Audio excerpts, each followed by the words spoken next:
Hey, my name is Lucas Bennett. I'm 24 and I live in a small apartment in Denver, Colorado. I work as a freelance web designer, mostly building clean, simple websites for local coffee shops, bakeries, yoga studios, and small retail stores. My days are quiet. Just me, my laptop, too much coffee, and the occasional all-nighter fixing bugs that refuse to die before sunrise. I'm not the adventurous type. I like routines. I like knowing what comes next. That's probably why my best friend Jake Morrison has always been such a force in my life. Jake is the complete opposite of me. Loud where I'm quiet, restless where I'm steady. He's the kind of guy who texts you at midnight saying, "Pack a bag, we're leaving in an hour," and actually expects you to show up. That's exactly how the Aspen trip started. It was a Thursday night when Jake called me. "Lucas, you're coming to Aspen with me this weekend." I was already in bed staring at my laptop screen. "No thanks." "You're coming," he said, like it was already decided. "My mom's going too. She needs to get out of the house for a bit." That made me pause. Jake's mom, Clara Morrison, had been a quiet but steady presence in my life since high school. She wasn't like other parents. She didn't hover or ask too many questions. She watched. She noticed things. After her divorce a few years ago, she left her corporate marketing job and opened a small studio where she made handmade candles, crafted home decor, and took product photos for other small businesses. She always had a camera with her. I'd seen her work a few times. Quiet, beautiful shots of morning light on snow, smoke curling from cabin chimneys. Ordinary things that looked almost sacred through her lens. I respected her, maybe more than I ever admitted out loud. "Fine," I said, "but I'm not skiing the Black Diamonds with you." Jake laughed. "Deal, see you Friday morning." We arrived in Aspen just before sunset on Friday. The lodge sat tucked between tall pine trees, its roof heavy with fresh snow. Inside it smelled like wood smoke and pine. There was a big stone fireplace, old leather couches, and the kind of quiet that only exists in the mountains.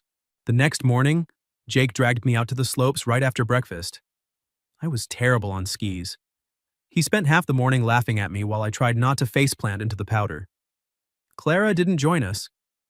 She told Jake she wanted to hike one of the shorter trails behind the lodge to take some winter photos for a new collection she was working on. "You sure you want to go alone?" Jake asked her. Clara lifted her camera like it was the most obvious answer in the world. "I'm 43, not 4. I'll be back before lunch." The sky was still clear then. The snow was light and gentle. Everything felt peaceful.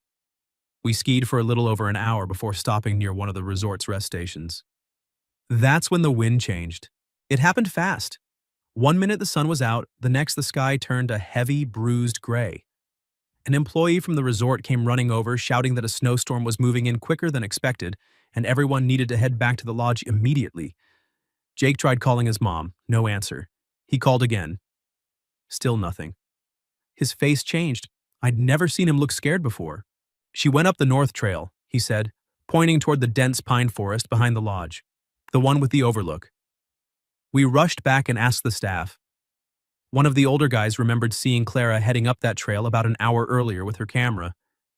She hadn't come back yet. The wind was already howling. Snow was falling thick and fast. The resort said they'd notify search and rescue, but the storm was too strong for helicopters, and the ground team would take time to assemble. Jake looked at me, eyes wide. "I'm going to find her." I grabbed his arm. "Running around in a blizzard is suicide, Jake." "That's my mom, Lucas." I knew there was no stopping him. So we made a quick plan. We'd split up near the trailhead and cover the most likely areas without going too far from the marked paths. Jake would take the main trail. I would check the smaller side path that branched off near a cluster of trees, the one the staff member thought Clara might have taken for better shots. Before we split, Jake grabbed my jacket and pulled me close. "If you find her, call me right away." I nodded. Then I turned and walked into the white. The forest was already disappearing under layers of snow. My phone had almost no signal. I kept calling her name anyway, my voice getting swallowed by the wind. Every step felt heavier. The cold bit through my gloves. My lungs burned. I'd only known Clara as Jake's mom, the quiet woman who made amazing coffee when we were teenagers, and never made me feel like an inconvenience when I stayed over. But right now, in the middle of this storm, she wasn't just Jake's mom anymore. She was someone I needed to find. And as I pushed deeper into the trees, following the faint line of what used to be a trail, I had a sinking feeling in my chest. The trail markers were almost completely buried. I could barely see more than 10 feet in front of me. The wind had turned vicious, whipping snow into my face like tiny needles. My phone kept losing signal every few seconds, but I kept calling anyway. Clara! My voice disappeared into the white. No answer. Just the roar of the wind and the creaking of pine branches heavy with snow. I pushed forward, one step at a time, squinting through the storm. My legs were already burning. I had no idea how long I'd been walking. 20 minutes? 30? Time felt warped out here. Then I saw it. A single set of footprints veering off the main trail heading toward a small slope between two clusters of trees. Beside the prints was a long, deep slide mark, like someone had lost their footing and slid down the incline. My heart slammed against my ribs. I followed the marks down the slope, half sliding myself. At the bottom, caught on a low branch, was a flash of red. Clara's scarf. I ripped it free and shouted her name again, louder this time. Clara! This time there was an answer, weak, barely audible over the wind. Lucas? I ran. She was sitting with her back against a thick pine trunk, one leg stretched out awkwardly in front of her. Snow covered her shoulders and the front of her jacket. Her right ankle was already swollen inside her boot. She still had her camera strap around her neck, one gloved hand gripping it like she refused to let go even now. I dropped to my knees in front of her. Are you hurt? Did you break anything? She tried to smile, but her lips were too pale and her teeth were chattering too hard. If I broke something, I'm going to be very annoyed, she said, voice thin. I still haven't gotten a single decent shot today. Even now she was trying to joke. I checked her ankle as gently as I could. It was bad. Swollen and already turning colors. No way she could walk on it, let alone hike back through the storm. I pulled out my phone and tried Jake first. No signal. Then emergency services? Nothing. The storm was getting worse by the minute. Visibility was dropping fast. If I tried to drag her back to the main trail right now, we'd both end up lost, or worse. Clara looked at me through the snow, clinging to her eyelashes. Lucas, you need to go back and get help. I shook my head. I'm not leaving you here. You can't carry me that far. Then we find somewhere to wait it out. I remembered the old wooden sign I'd passed earlier on the trail.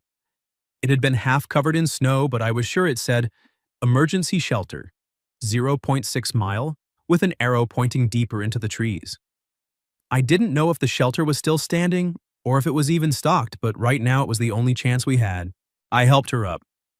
She bit down hard on her bottom lip when she tried to put weight on her right foot, but she didn't make a sound. I wrapped one of her arms around my shoulders and started moving. It was brutal. Every step was a fight. The wind kept trying to knock us over. Snow piled up faster than we could walk. Clara slipped twice and we both went down. The second time, she stayed on the ground for a few seconds longer, breathing hard. I can't, she said quietly. Lucas, I really can't. I crouched in front of her, snow already gathering on my jacket. Just a little more, I said. We're close, I promise. I wasn't sure if that was true, but I said it anyway. We kept going. I ended up half carrying, half dragging her for what felt like forever. My arms were shaking. My lungs felt like they were full of ice, but I didn't stop. Then, through the swirling white, I saw it.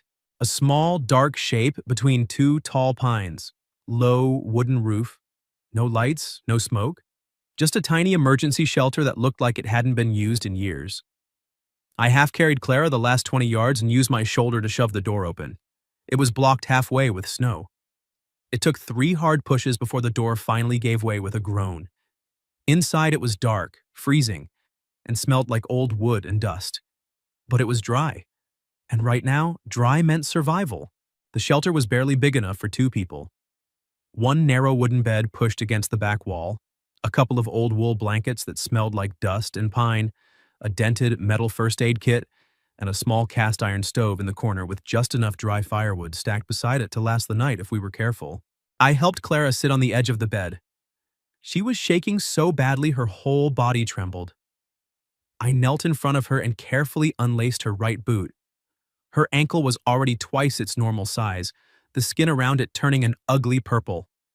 She hissed through her teeth when I touched it but didn't pull away. "Sorry," I muttered. "It's fine," she said, voice thin. "Just do what you have to." I wrapped it as best I could with the elastic bandage from the first aid kit, then helped her out of her wet jacket.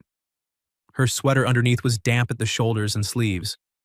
I hung both pieces near the stove to dry. The fire was weak at first. My hands were so cold I dropped the matches twice before I finally got one lit. The newspaper caught, then the kindling, and slowly the small stove began to glow. The orange light pushed back the darkness just enough to see each other's faces. Clara watched the flames like they were the most beautiful thing she'd ever seen. I found 2 cans of chicken soup in a dusty metal box on the shelf. I opened them with my pocket knife, poured them into the small pot that came with the stove, and set it on top to heat. The smell that filled the tiny room was the most comforting thing I'd smelled all day.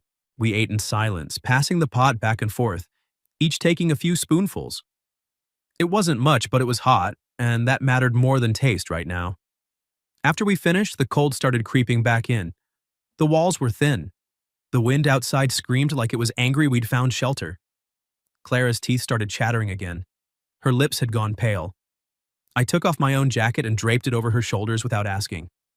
"Lucas, no," she said immediately. "You'll freeze." "I'm fine." "You're not." I sat down on the bed beside her and pulled the largest blanket over both of us. Then I turned to her and said the words that had been sitting in my chest since we walked through that door. "We need to keep each other warm." Clara went very still. For a second, I thought she might argue. Instead, she looked at me with those quiet, tired eyes and slowly nodded. I shifted closer until our shoulders touched. I could feel how cold she was, even through the layers. After a moment, I lifted my arm and settled it around her back, pulling her gently against my side. She was rigid at first, her whole body tense like she wasn't used to being held by anyone. But little by little, the tension left her. She leaned into me. Her head came to rest against my shoulder. The fire crackled. Outside, the storm raged. Inside, the only sound was our breathing and the occasional pop of burning wood. "I'm sorry," Clara said after a long time. Her voice was so soft I almost missed it. "For what?" "For getting you stuck here with me." I shook my head. "I chose to come looking for you." She was quiet for a while. Then she spoke again, and this time the words came slower, like she was pulling them out from somewhere deep. "After the divorce, I told myself I had to be strong for Jake. He was only 17. He needed one parent who wasn't falling apart. So I became that parent. I smiled. I worked. I built the studio. I took care of everything by myself. I got so good at it that eventually even I started believing I didn't need anyone." She let out a shaky breath. "But some nights it's just too quiet in that house." I tightened my arm around her slightly. "Do you need anyone?" I asked. Clara didn't answer right away. When she finally spoke, it was barely above a whisper. "Tonight I do." Something in my chest shifted. I looked down at her. The firelight painted soft shadows across her face. Her hair was still damp at the end, strands sticking to her cheek. Without thinking, I reached up and gently brushed them away with my thumb. She didn't flinch. She just looked up at me. We were very close now. Close enough that I could see the faint lines at the corners of her eyes. Close enough to notice how her breathing had changed. The air between us felt heavy, charged with something neither of us was ready to name. I didn't kiss her, I didn't even lean in, but I knew in that moment that something between us had already crossed a line we couldn't uncross. Clara rested her head back on my shoulder. Her hand found mine under the blanket and held on. Not tightly, just enough. We stayed like that for hours. Sometimes we talked. Quiet, scattered conversations about nothing important. Other times we just sat in silence, listening to the storm and the fire. At some point her shivering stopped. Her body grew heavier against mine, her breathing deepened. She had fallen asleep. I stayed awake. I kept the fire going with the last of the wood. I kept my arm around her. I watched the way the light moved across her face and thought about how strange it was that the person I was holding right now was the same woman who used to make us pancakes on Sunday mornings when Jake and I were in high school. Except she wasn't just Jake's mom anymore. She was Clara. And somewhere between the moment I found her in the snow and right now, with her asleep on my shoulder in a tiny shelter in the middle of a blizzard, I had started to feel things I had no business feeling.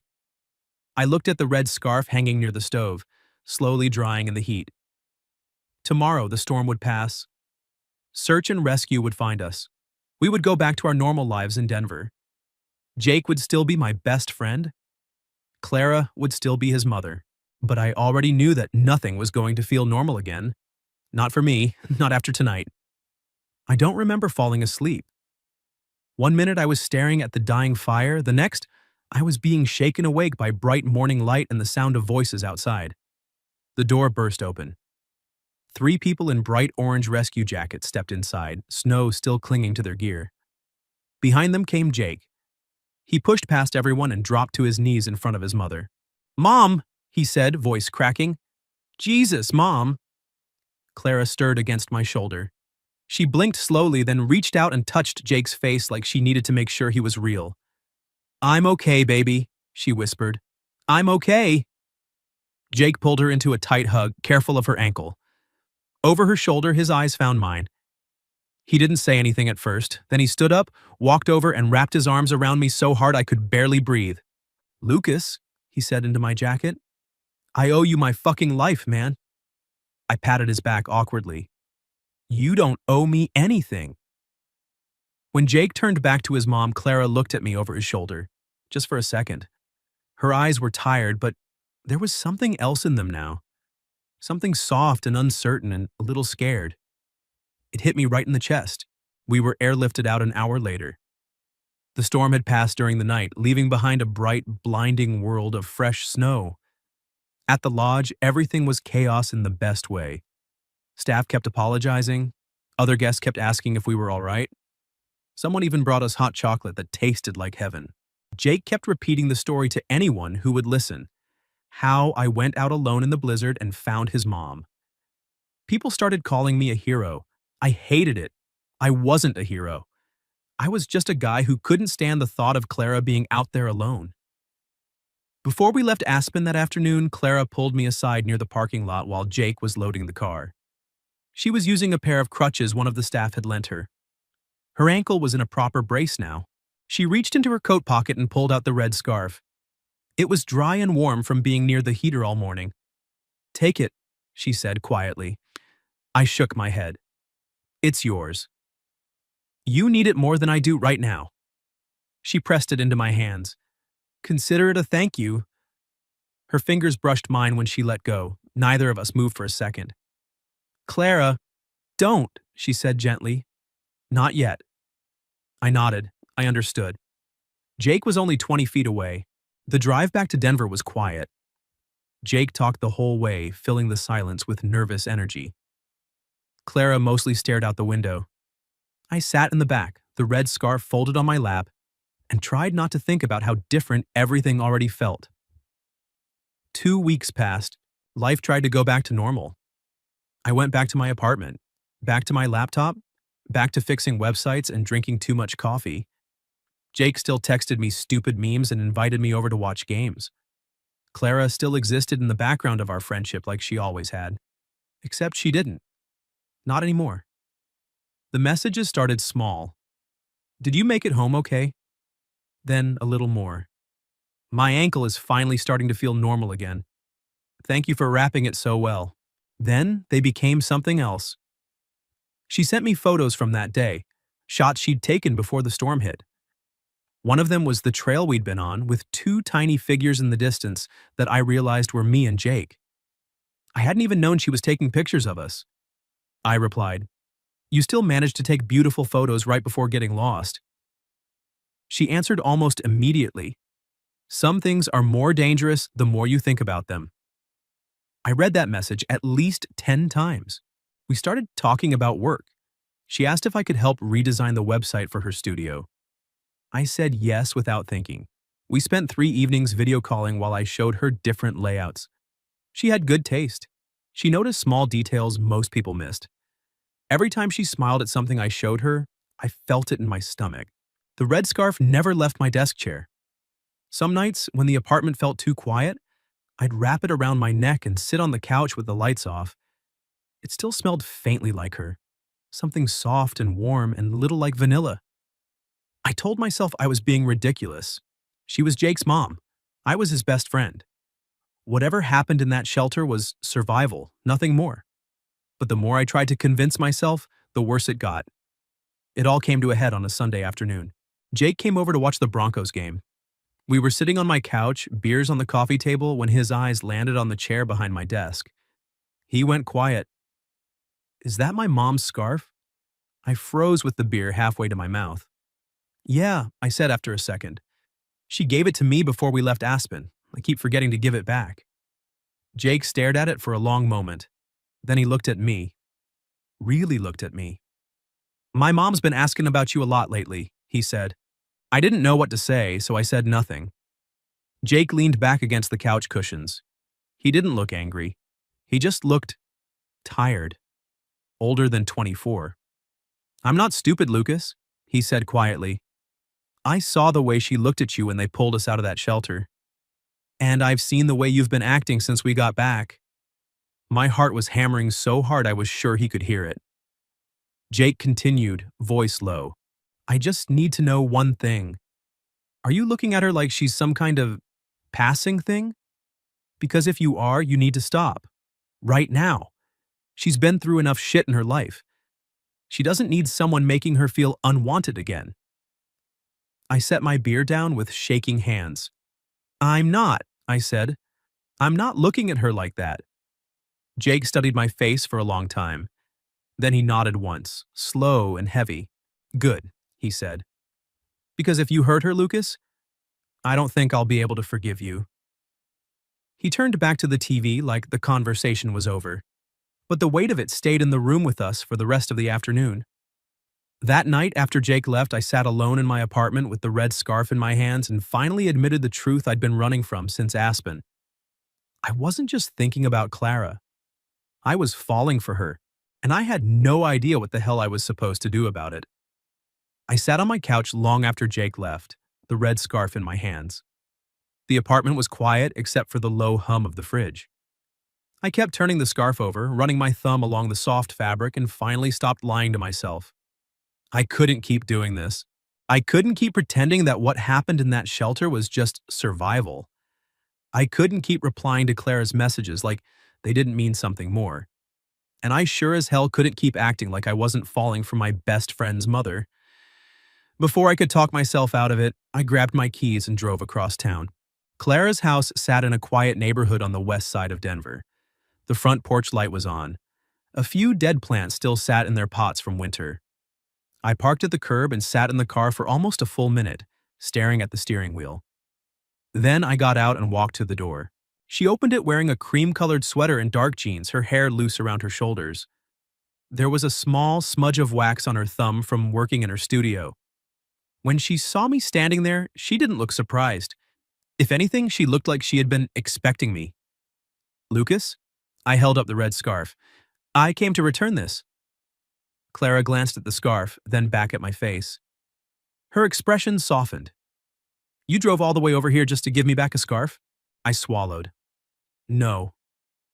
She didn't move. She just waited, one hand still on the doorframe. I took a breath and said the words I'd been holding in for weeks. "If I keep texting you like nothing happened, I'm going to keep pretending that night in the shelter didn't change anything. And I can't do that anymore." Clara's eyes searched mine. There was caution there, but also something warmer underneath. "Are you sure this isn't just because we were scared that night?" she asked quietly. "Because it was cold and dark and we thought we might not make it?" I shook my head. I've asked myself that every single day since we got back. If it was only that night, it should have faded by now, but it hasn't. Every time you text me, every time I see your name on my phone, I feel like I'm still sitting in that shelter with you. She looked down at the scarf in my hands. When she spoke again, her voice was barely above a whisper. You're not the only one who feels that way. My chest tightened. Clara stepped back and opened the door wider. Come inside, she said. If we're going to talk about this, we might as well do it somewhere warmer than my front porch. I stepped inside. The house smelled faintly of pine and vanilla from the candles she made. She closed the door behind me, and for a moment we just stood there in the hallway, neither of us sure what came next. We ended up sitting on opposite ends of her couch. The red scarf lay between us like a quiet witness. We talked for a long time. About the divorce. About how alone she had felt for years. About how I had spent the last 2 weeks trying to convince myself that what I felt for her was wrong. About Jake, and how much we both cared about him. About the fact that this was complicated and messy, and maybe a terrible idea, but also about how neither of us wanted to go back to pretending. At some point, Clara reached over and picked up the scarf. She folded it neatly and placed it on the coffee table. You can keep it, she said, if you want. I looked at her, really looked at her, and for the first time since Aspen, I didn't feel like I was doing something wrong. I want to try, I said. Whatever this is, I want to try. Clara was quiet for a long moment. Then she nodded, slow and careful. So do I. We didn't kiss that night. We didn't make any big declarations or promises about the future. We just sat there on her couch, two people who had survived a storm together and were finally brave enough to admit that the storm had changed them. Outside, the city moved on like nothing had happened. Inside, something new had begun. And for the first time in a very long time, I didn't feel like I was running from anything. I was exactly where I was supposed to be,